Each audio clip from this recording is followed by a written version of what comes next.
mais à 90% en bon terme avec Batebele. Ça dit aux apps en bon terme maintenant. Moi Batebele pour que Batebele va accompagner aux démarches, on va pérenniser Evrewa, on va le non voilà, il avait fait ça, il a fait ça, il a fait ça. Mais ce qui yo aux apps dans un rapport à Malam, on va tout mingiter. Attends ceux qui vont le gars problème, attends ceux qui vont le gars problème, ils vont étouffer. Voilà, on a ça nini et mon anati. Vous comprenez les problèmes de Kofi Ezali, il s'est fait beaucoup d'ennemis que d'amis. C'est ça son problème. Départ, même au niveau de la Batika Bakosi, moi peut-être moi c'est du Charlie Prince ça. Nandenga Mabé avec beaucoup de modestie mais boyebi. Parce que moi j'ai trouvé ba Massananga à l'époque, ba Jackie, ba Marius, ba Yves Abdallah, ba 33 Chitenge, ba Doudou Kunku. Bango tout ba Charlie Moussa, il va faut costume on peut dire qu'il y a boutique, il y a bango plus mon côté. Pour n'en limiter à l'époque là, n'en limiter qu'à l'époque là, 2000 et quelques, 2002, 2003, 2004, que Jackie Pnaros en a 4 costumes, 5 costumes à danger à Yemoro. Tom Marius école nationale d'administration. N'engez en a bambo comme sous. Vous comprenez? Les alliés appartenance à mon touté politique. Au nom de la coalition de la ministre, non, ça c'est révolu. C'est révolu. Il y a beaucoup de là, dans le 21e siècle. Non, c'est révolu. Que les gens mettent en avant-plan les intérêts du peuple. Et ces messieurs-là, depuis toujours, tant qu'on a la censure, ça pouvait aussi l'écouter ce qu'il a coûté. Mais il a quand même parlé de ça. C'est Charlie Prince, c'est un musicien en fait. Mais pas soutenu, pas compris. Pas soutenu, pas compris. Mais qui dit des choses. Oh, ceux qui ont les sentiments. Bolongoli haine, Bolongoli mutema mabe bomona que non, c'est un monsieur qu'on doit protéger et encadrer. Le vin tiré, il faut le boire. C'est sur cette note que nous ouvrons la boucle de cette grande émission sur Cactus Télévision. J'ai parlé que pour ceux-là qui sont en train de nous suivre, vous devez savoir que la petite heure de Cactus Télévision, qu'il est ici, aura aussi cet honneur en tout cas de vous diffuser cette émission. Merci à vous tous qui adorez en tout cas cette grande chaîne Cactus Télévision et vous qui adorez les sociétaires bien sûr de cette grande chaîne. Aujourd'hui avec vous, j'ai parlé que Toros Apenatan Yarosola sur l'actualité en tout cas musicalement parlant, mais en dehors de cette actualité, nous aurons quand même des moments, hein, ça dit moi, divertissement et ça rappelle bien où on va parler en tout cas de nous. Et les duos du moment, les duos éternels jusqu'à la fin, comme je l'ai dit, de ces mondes est là devant vous. Et je vais recevoir pour vous Charlie Prince, Charlie Béton que j'appelle affectueusement. Avec nous, nous aurons le temps en tout cas de parler de tout et de rien, mais plus tout vendre la sur la chanson de Koffi Olomide et Lelo. On va signaler là-bas tout que Koffi Olomide depuis un certain temps est maintenant sur la liste de ces artistes et musiciens dont le Congolais adorait voir. C'est-à-dire un artiste et musicien engagé en dehors de la musique qui pouvait aussi en tout cas parler de son pays, qui pouvait en tout cas parler de tout ce qui se passe en tout cas en mal et en bien de son pays. Mais il y a quand même pas mal de questions où ils ont tourné et je crois qu'avec Charlie Prince, mais pour ne pas rester longtemps en tout cas, l'introduction, je dirais bonjour et bienvenue à Charlie Béton. Bonjour, merci à toi, le meilleur, Killer Kelesi. Merci de me recevoir. Je crois que ce qu'on va dire ici sera pour le plaisir de tous ceux-là qui nous suivent. J'en profite pour leur souhaiter, leur présenter mes vœux les meilleurs, présenter également les vœux les meilleurs à tous ceux-là qui nous ont accompagnés durant toute l'année et qui continuent à nous accompagner d'ailleurs. Et c'était un plaisir parce qu'on a commencé cette aventure comme c'était une aventure. On a commencé comme ça et puis les gens ont crié à nous et aujourd'hui on est là où on est grâce à eux. Tout ce que nous faisons, en tout cas, on les doit à eux. Merci beaucoup à eux. Et juste pour essayer un peu si pas rectifier ce que tu viens de dire, depuis un certain temps, Koffi commence à être ce qu'on aime. Non, Koffi depuis toujours, il est ce qu'il est. Ce qu'il est, c'est pas qu'il a commencé ça aujourd'hui. Koffi depuis toujours, je ne sais pas s'il y a plus Congolais que Koffi Olomide. Si, on va vraiment atterrir là. Je pense que ça sont les avis de... C'est là et depuis toujours. Voilà, depuis toujours. Je crois que c'est d'après Charlie Béton, mais je crois que quand on va ouvrir en tout cas toutes les portes et les fenêtres de ces sujets, nous aurons en tout cas le temps, il y a qu'expliciter encore davantage, mais tout de suite là, tu m'aurais donné le sourire en tout cas, parce que jusqu'à la preuve du contraire, dans l'animateur et Papa Mba à Koufan. Pour moi, Papa Mba est encore là, il vit dans nous, il est partout en tout cas, et quand je t'ai vu, j'ai dit, mais attends, mais c'est les styles de Fibo Cool. Est-ce vrai que Bisso tout en école, il n'y a pas de problème. Et puis je vais toucher aussi ton côté vestimentaire parce que ça fait bien de voir un monsieur attrayant comme ça. En tout cas, moi j'ai paru que Génération Naïe, na biso to na C to na kati école na ye parce que même ba toute la génération ba comment ça makamlo wa ye so na ela te to tam so na batik moko boye moi aisance moi etelemeli moi lobeli moi frime moi ni moi ka ya di papa Wemba dans eux siko biso to na C to copier ebele les artistes ont copié du côté artistique et vestimentaire nous qui aimons être propres. Nous avons copié Papa Wemba, na propriété, na ceux qui sont branchés et souples, na on appelle moi 10 francs pour les appeler Mambongo. En tout cas, net donc dans l'école parce que j'ai eu le temps, j'ai vécu avec papa et à chaque fois que j'étais avec le nom mon gars Mutumoro, attends nanda quoi propre, attends un culotte tout le monde a Mutumo à propre, Mutumo à c'est vrai que la propriété s'appelle mais en tout cas, mais j'ai copié beaucoup de choses de Papa Wemba, beaucoup. Net converse. Alors un homme Moutou. Moi mon bal a manqué converse. Ça c'est papa qui me l'a dit.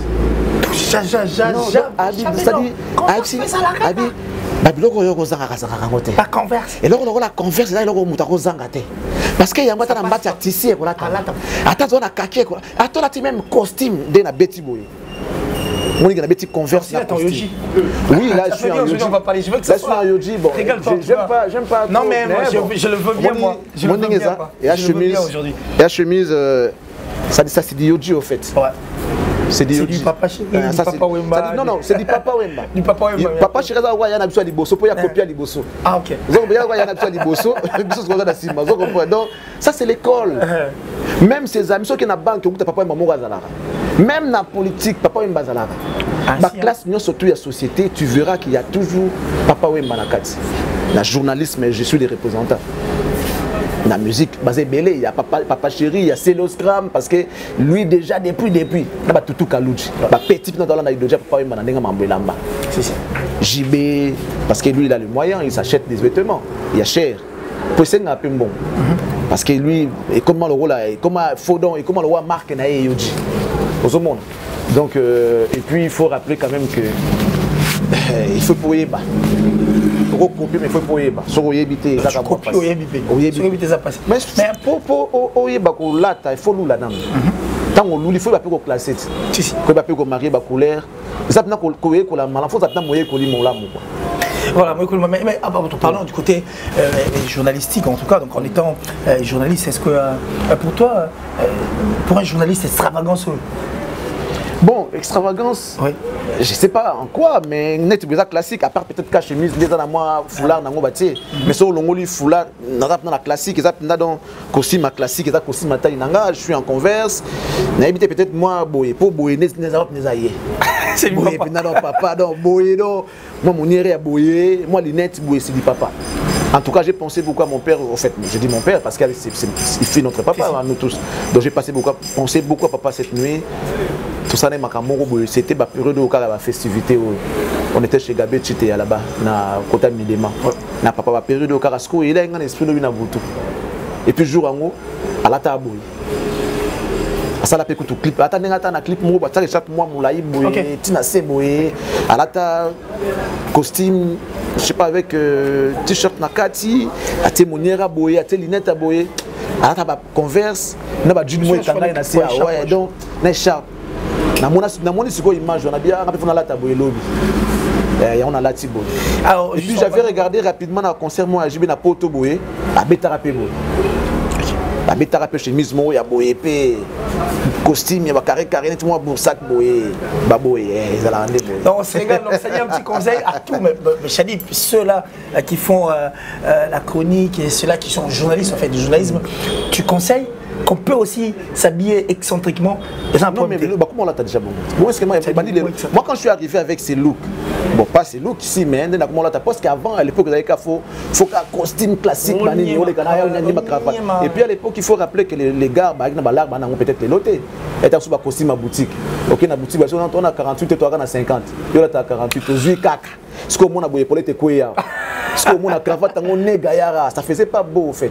Moi quand je suis arrivé nabi nana na balarte na mbi point dans moi t-shirt de jean ça dépend émission de qui dans émission de musique les émissions de détente dans un journal télévisé et les gens avaient jugé ça mal. Non, c'est un style voyou, c'est un style trop musicien les loba on toi la tande ngona batika ba costume moi peut-être moi lichwa lingi peli chekanye penzo c'est du Charlie Prince ça na ndenga mabe avec beaucoup de modestie mais boyebi parce que moi j'ai trouvé ba massa à l'époque ba Jackie ba Marius ba Yves Abdallah ba 33 Chitenge ba Doudou Kunku bango tout ba Charlie Moussa il va faut ka costume on peut dire ba boutique ya bango plus mon côté pour n'indimiter à l'époque là n'indimiter qu'à l'époque là 2000 et quelques 2002 2003 2004 que Jackie Pinago en a 4 costumes 5 costumes à danger à Yemoro to Marius Pinago 4 costumes à taille naïve na n'indimiter pour ton galérie à l'époque on a boyebi bazu les lots marambe comme barmo qui ba non barmo bouger bazui quand même tous à la reconnaissance mais à l'époque ça qui faut tout qui na ba boutique au monde ce qui na boutique taille naïve exact au san faute de mieux au san tu vas manger du sucre voilà donc on se comprendre si quoi ça la question sur mon boutique costume il y a taille na été costume mon gaillard né à cravate on débat avait 12 à l'époque ba misa ya coffin avait 12 ba cravate né ba télé ça ba 6000 ba genre voilà ce qu'on a vraiment bien té nga sona mona bo polo na nga kaka moi basket na moi jean na nga ça passe ce que na zuma blouson na nga taille na nga je mets parce que je mo style musicien mais ba comment là tandeng na lelo tout le monde a comment appelle na moi fashion na nenga chronique musicale on peut dire merci à Charlie Prince avec beaucoup de modestie. Voilà, alors on peut dire merci à Charlie Prince avec beaucoup de modestie. Je parie que ça sera ça dit le dernier virage en tout cas, tout dernier virage pour qu'on passe à notre sujet. Mais Charlie Prince, il faut qu'on se dise de vérité en face, entre nous soit dit. Rémi, tu es traité de tout et de rien et tu es sur la liste de ces journalistes dont on traite d'arrogant. Ou soit tu es très arrogant et tu te prends trop la tête et par contre tu t'acharnes aussi trop dans Batou. Qu'est-ce que tu peux dire? Parce que c'est une occasion, ça m'est venu comme ça en tête pour une photo solo. Est-ce que je dois m'expliquer pour ça? Non.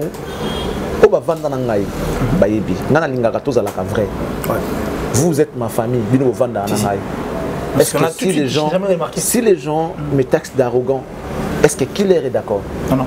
Est-ce que mon petit Kerit Chimpi est d'accord? Est-ce que Jazz Kavoul peut dire c'est vrai? On se comprend. Papa, moi je suis quelqu'un de vrai, je suis véridique, je respecte et j'aime qu'on me respecte en retour. C'est tout ce que moi je demande. La réciprocité du respect. Réciprocité et respect. Ceux qui ont respecté, non, petit n'a pas respecté à Bango. Aucun jour, nous n'avons pas manqué de respect. Si on a fait un petit n'a manqué de respect, et on a dit mango, on dit mango. Vous comprenez? Tu vas dans un on a dit que tu es un garçon bien. Après on a dit non, oyo yibi. Et puis tu veux que moi j'encourage? Jamais. Ou non, écoute de bakangi kutu killer kuna asalaki lo mobu. Et tu veux que moi je te soutienne dans la démarche wana. Mais non, si on a boy comme ça la démarche wana na boy c'est parce que je regarde aussi moi. Moi je soutenir na kata mabe, c'est qu'il est pas à mabe. La crédibilité, la personnalité, voilà bon te ngali na to za la vrai. Na za la vrai te na mutu parce que ça na ba million te. Tous en bino pour oza na ba million te opesa nga ba million te mais toza bien parce que na dit que boza batu nga pe na za mutu. Toyebi lobi na bisote. Et les gens ne veulent pas comme on a mutu oyo et puis na Congo to ke pète ozo. Mon na mutarati na yeka raboye. Ata lobine logoté. Il se prend hein. Ouais, c'est ça. Avec l'extérieur en fait. C'est ça. C'est moi c'est à Pembe à Ndumba. Si un garçon a propre, soit tu as pédé, soit tu as orgueilleux. Si on a dit que surtout na mona ke, ce sont n'importe quoi. On a dit que na za mutu, na za na moi bomoto, moi sans amour propre, moi nzoto na milingi na lingara nzoto na milingara. Je sais ce que je suis, je sais ce que je vaux. Na ko rabaisser monter pour na bloka miki ba 50 ba 100 $ ba pesa rabato. C'est au moins na liste na bino na te ba 50 $. No ben na orgueilleux. Non. Je me bats pour ma vie. Je me bats. Je fais un travail qui est noble. Et na yebi comment m'organiser. Tant na zoaka 10 fois na musa na nga na yebi que si na langue ko setika na sombata makala mona te kaka mupanzi pour que ba na nga bazanga loko la de père na ki négocie nga singa ba traiter nga des mendiants. Alors je vais conclure pour dire je préfère être orgueilleux que d'être mendiant. Ce que moni que naza orgueilleux bolbaka orgueilleux en tout cas nga na préféré na nga yango ki bobenga nga yi mendiant mais obenga ba mususu ba mendiant.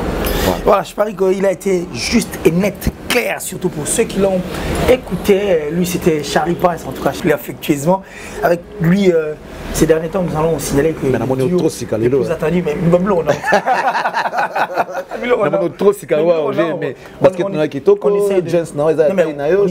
Tu vois, en fait, mais c'est ça, parce que ça vient progressivement. Oui, ça dit, respecter la taille, size, size, ouais, size, là, on soutient.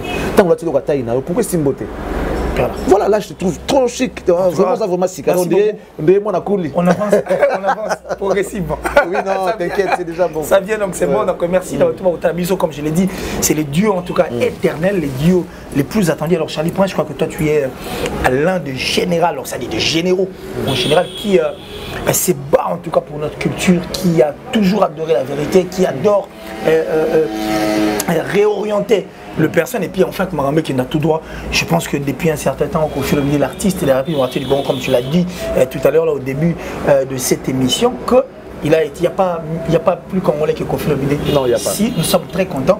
Mais je crois que Bisotou, périodement, en tout cas, qu'on reprochait l'artiste et musicien à Bisso, dans le Cabo établi l'engagement, en fait, parce que l'artiste va plus figé, n'a pas intérêt, n'a pas bango, ils chantaient leurs chansons pour leur plaisir, pour gagner leur argent, mais tout en oubliant que la population, maman, a pour servir, c'est cette même population qui vit dans ces pays et qui vient derrière eux, en tout cas pour les accompagner puis leur soutenir. Mais une population qui déjà vit dans les médiocre, ça il faudra qu'on se le dise, surtout qui est venu les soins, tout est compliqué, il y a de guerres par-ci par-là, mais les artistes et musiciens en tout cas, ils sont très retirés. Et même pour nous, en étant artiste, on vit dans un monde politique et on est obligé de vivre dans la politique. On a connu des problèmes de censure, que les artistes et musiciens se plaignaient depuis la nuit des temps, d'ailleurs ça tu le sais, sans pour autant que tout se voilé face. Tout le monde a mis sur Maramba Est, donc toutes ces histoires en tout cas méchantes, la population soutenir les artistes et musiciens, mais les artistes ne venaient pas en tout cas vers eux. Mais depuis un certain temps, Kofi Olomide, après une émission, avait déploré ma censure au Yebu et Salimaki, on l'avait arrêté. Et ce qui était plus choquant de voir les artistes et musiciens s'est moqué d'ailleurs de Kofi Olomide, publié même ma vidéo où il était en train de se plaindre sur la tête de ses enfants. Et après, en haut, on a connu encore Kofi Olomide dans une émission avec Popol Mukeleng, et c'était au niveau de Londres. Il a parlé sur ma parc, Est. Kofi Olomide a même parlé sur les salaires. Il y a un président, il y a l'Assemblée nationale, il y a un Sénat, on en a vu ici. Et il s'allie en tout cas derrière Maramon. Et aujourd'hui, bizarrement, nous avons une chanson qui est Elelo. Elelo, une chanson qui fait parler en tout cas les gens. Et je parie qu'il y a un pays sali que tout va. Alors, ma question d'abord, avant que tout le monde dise, qu'est-ce qui fait que Kofi Olomide change d'emblée, mais pas de personne derrière lui pour l'accompagner, pour tout ce qui est souhait, il y a pas Congolais tout. La cadre analyse. Ok, merci. Je préfère enlever d'abord mes lunettes. On a tout le monde vraiment bien. Ah, excusez-moi. En fait, dans l'Ingara, on dit que Kofi a changé du coup. Non. Ouais, Kofi, c'est le monsieur qui a dit, tu sais, et là où il symbolise un mboka et un drapeau dans le. Apparemment, les gens commençaient à perdre la culture et à saluer le drapeau. À l'époque, si on saluer le drapeau, ça dit même mythe tout qui était les mains.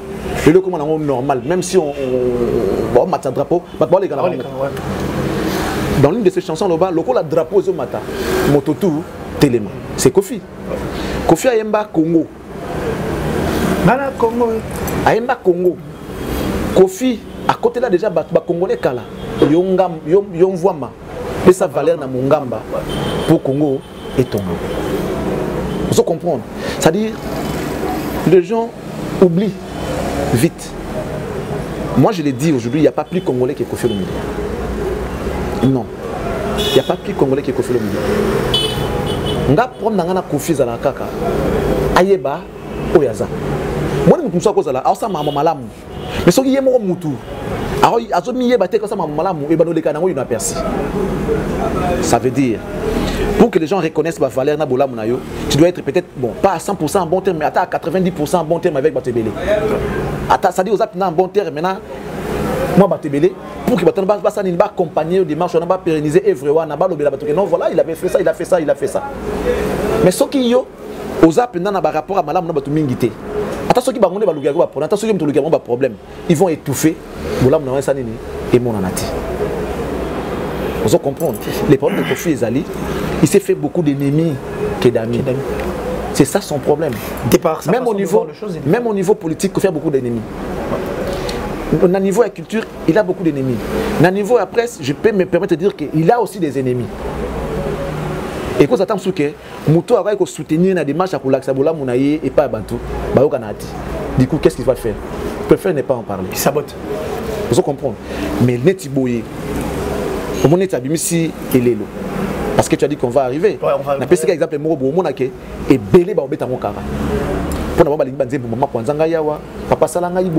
C'est ça la grandeur de la Kofi. Il doit rester au-delà de nos imaginations. Au-delà de la tente, il y a la Kofi. Une place de Dieu. De la Kofi, papa, faut pas oublier que c'est Kofi qui a dit la réalité est irréelle.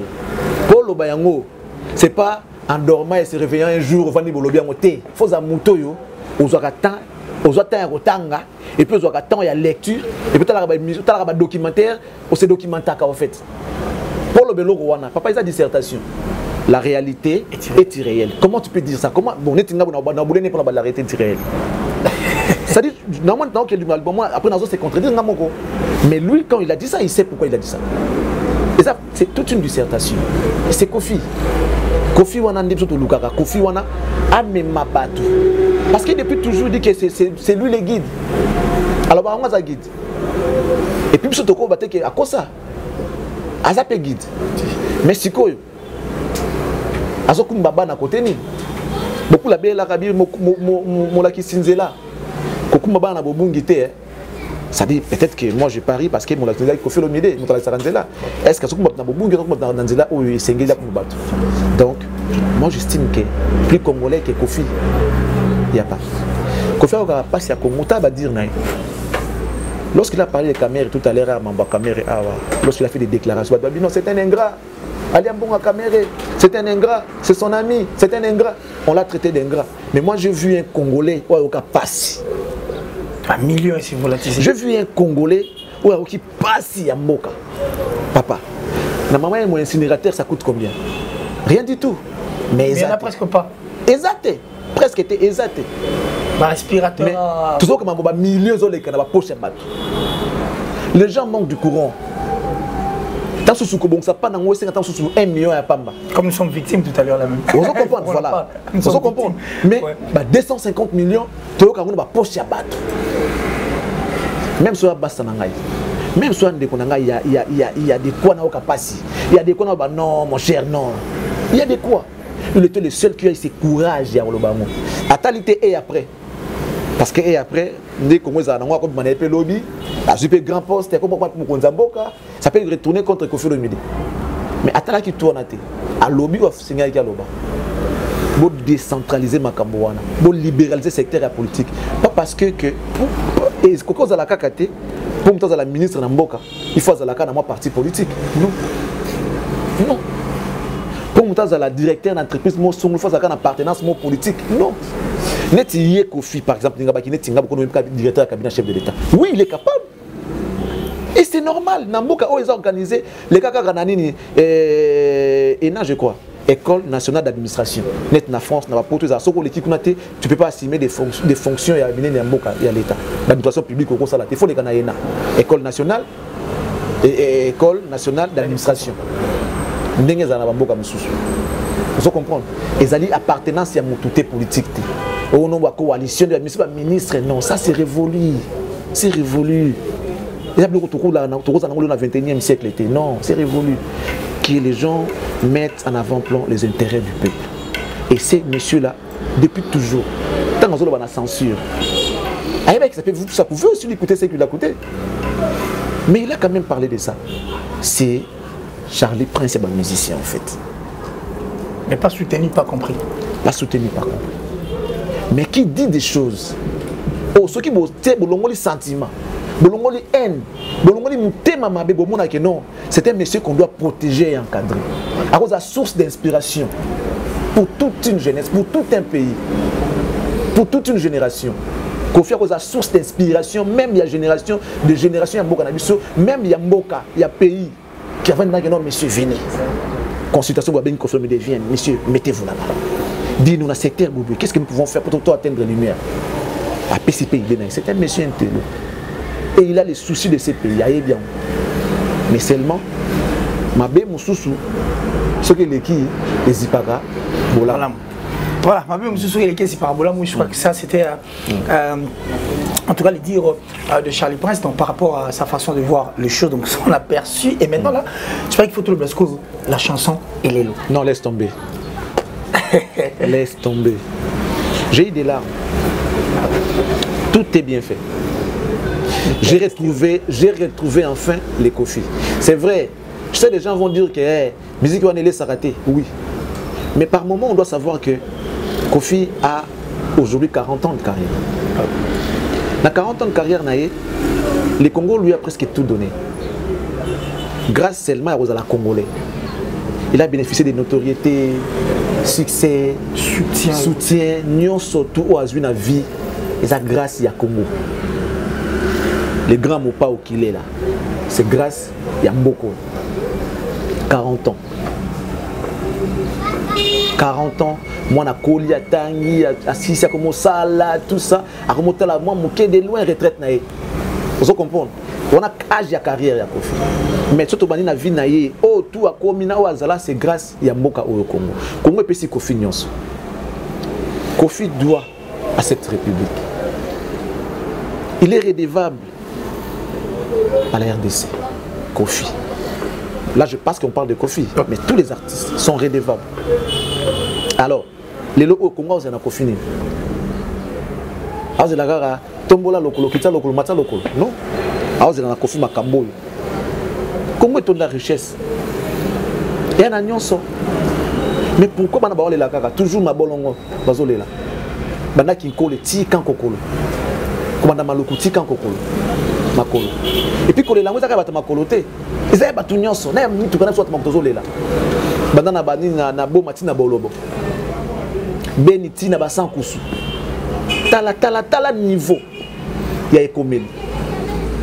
Lorsque j'ai vu les images d'illustration et un clip voilà, je pleurais. Je pleurais.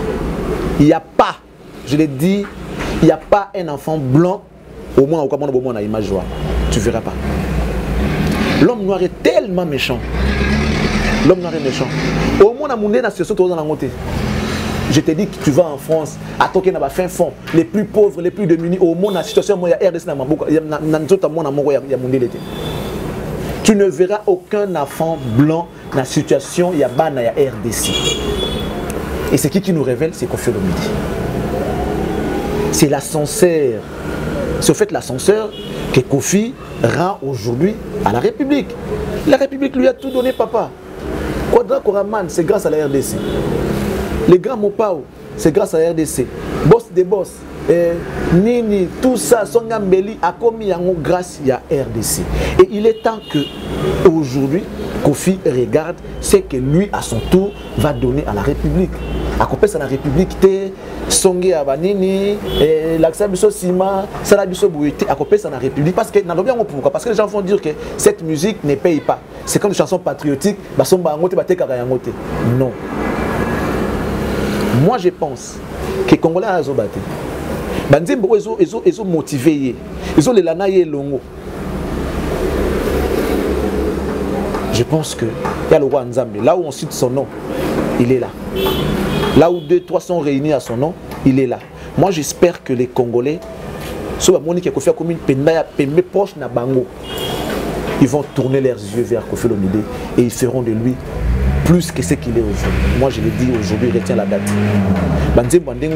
Avec beaucoup de sensibilisation, les Congolais vont aller télécharger pour montrer à ceux-là qui font des chansons obscènes, des clips boué-boué-ké. On n'a pas besoin de ça, nous voulons des chansons comme ça. Même ceux qui ont et maintenant international, nous sommes plus de 10 millions de Congolais na Congo, na Kinshasa, plus de 10 millions. Donc il y a 12 millions, na Kinshasa, il y a Pamba. Vous comprenez? Ceux qui ne décident que non, nous voulons télécharger Kofi Olomide pour aller voir ces émissions Congolais. Comme un millionnaire dans la seconde. Comme un millionnaire. Parce que tout ça, ils ont se résumé dans bon. Ils ont gagné une fois ça la poire Boukalia. Ceux Congolais ont dit que non, en tout cas, Tolinginde Boye. évidemment avec aide Nabino, Biso, surtout que non, voilà la musique que nous avons besoin. Musique n'a rien à Yusundu. Vous comprenez? N'a rien à grand frère Manu Dibango père son âme. Na rien à papa Wemba. Et ben les Congo, ils allaient le pangote. Musique à moi wana. C'est l'engagement. Angela, Yahweh Yahweh bénisse Congo. C'est-à-dire c'est une prière que un Congolais également. Hein. Oui. Rochoué également. C'est les avec une très belle chanson. Voilà.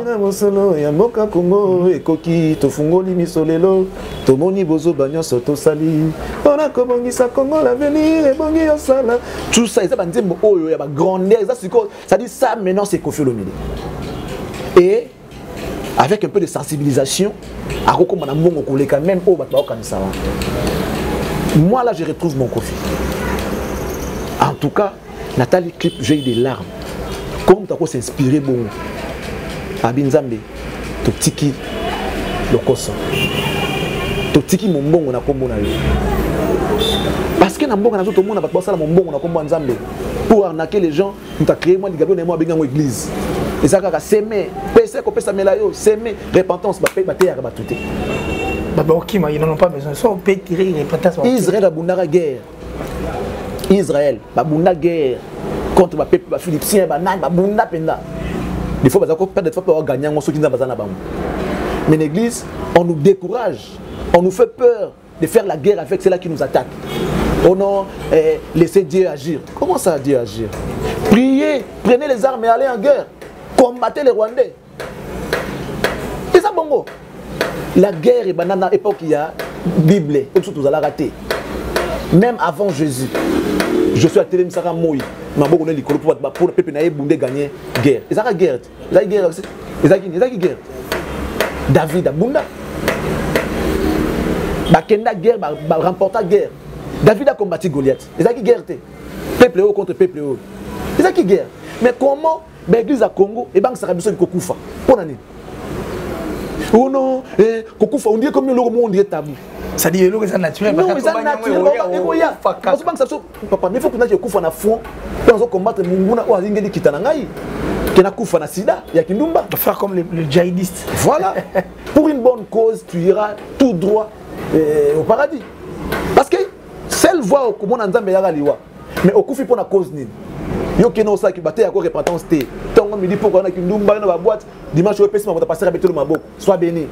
Parce que bon, aïe même pas. Sois béni. Il y a un Koffi avec notre tiki mombongo na kombo na yo. C'est une façon d'interpeller ces gens-là qui font le commerce na kombo dans le bâtiment. Et de dire aussi que voilà que ça nous apporte malheur. Voilà. Totiki lokoso. Abosana ka ki moyibi na lokuta. Wande kota na bosana ki. Par le lokoso. Il y a le béga lokoso. Il y a tout mais non mais faut maintenant moyibi. Après c'est moyibi. Totiki moyibi, totiki pe lokuta. Donc c'est sur tout le plan en tout cas. Dans tous les secteurs. Même si Nzimbo wana laisse tomber. En tout cas, l'assassin du crime, il est revenu au lieu du crime. Il a encore frappé. Non mais franchement, bravo à toi, monsieur Koffi Olomide. C'est comme ça que nous te voulons. C'est comme ça que nous te voulons. Boyende. Et ça, bon, naïf ça va chaque fois. Bado, et convaincant on a été. Il y a mon premier minot qui n'a rien d'accord. Moi, je te vois pas dans ça, au fait. Moi, je te vois dans ma texte à Boy. Ma phaseur. Maman, yo, yo, yo, yo, yo, yo. Maman, maintenant comme ma phaseur n'apporte un bamico. Ça dit quelqu'un qui plaire l'amour, mais d'une manière intellectuelle, d'une manière que quand tu attends au monde, que oui, yango. Mbabola, zéro faux, Henrique, Moulerengo. Petite sœur. Petit frère à Jésus. Petite sœur, yo sali, soni. Conseil na petite sœur. Papa Zay Kolinga, on a bengo chéri na. Avec préféré ndo lambela, bonyo sali eboyiko. Yo tikali na nini, yo tikali na nini.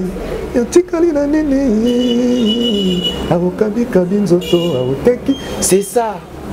C'est ça. Bon, bah, autre temps, autre mère, oui, mais ma mère, ça m'a autre temps, on peut autre mère, ça m'a qui peut battre.